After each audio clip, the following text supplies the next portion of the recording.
But Elmer worked out in the backyard, and he's been working at it now for 45 years. And yet it wasn't until he sat down on his back steps this last week on Thursday and looked at it that he really saw it clearly. 45 years he worked down at the Feed and Seed, and then he retired and went to work full-time on this garden. And you know, you work on it over the years, and he somehow hadn't seen it till he sat down with a cold bottle of Wendy's beer and looked out there at it. And he was amazed at what he saw. It didn't look like any sort of a garden that an old Norwegian would ever raise. It had been just a rectangle of grass and a few trees along the edges, and then sort of militant rows of irises and tulips along the side.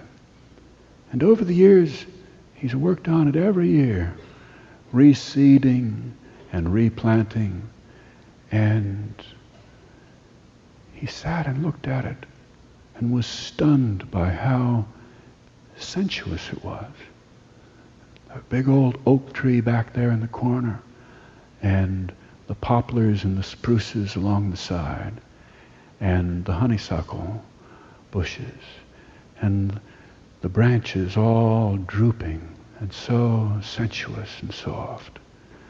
And those even borders along the side, he never meant it to be this way, but they've somehow bulged in lovely elliptical shapes. The flower beds have moved into the lawn, and all the green in the back. Can't see the neighbors at all in the back. It's like a little paradise back there. And maybe it was the beer, maybe it was the perfect day, or maybe it was the fact that he's such a perfectionist that every time he looks at this garden, he always sees something he doesn't like and thinks of digging up half of it and starting all over again. But also it's the fact that the pleasure of gardening for him has always been in the details, in this plant and these plants. And he never ever had designed it. And now here he's looking at a garden that was telling him clearly something other than what he grew up with. This garden was not about the Lutheran Church as he understands it. And he could see this clearly. This garden was a seductive garden. And this garden was saying, Elmer, eat the apple.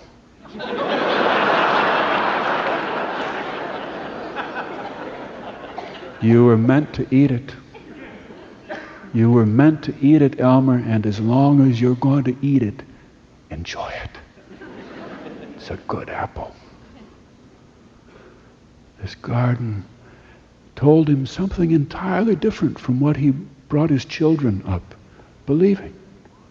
He brought his children up to be careful.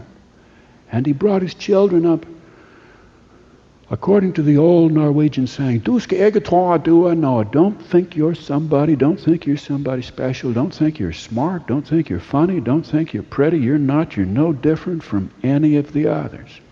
He brought his children up that way. He kept those kids in line, and so did Hilda. And now they got 4 kids who are all real good workers. But that's not what this garden was saying. This garden was saying, Elmer, you are something, and I'm all for you.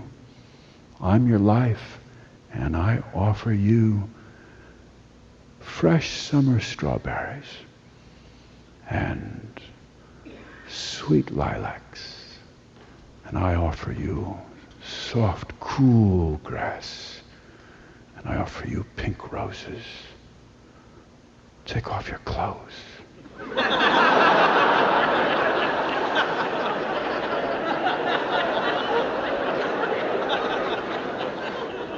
He took off his shirt. Long step for a Norwegian. shoes.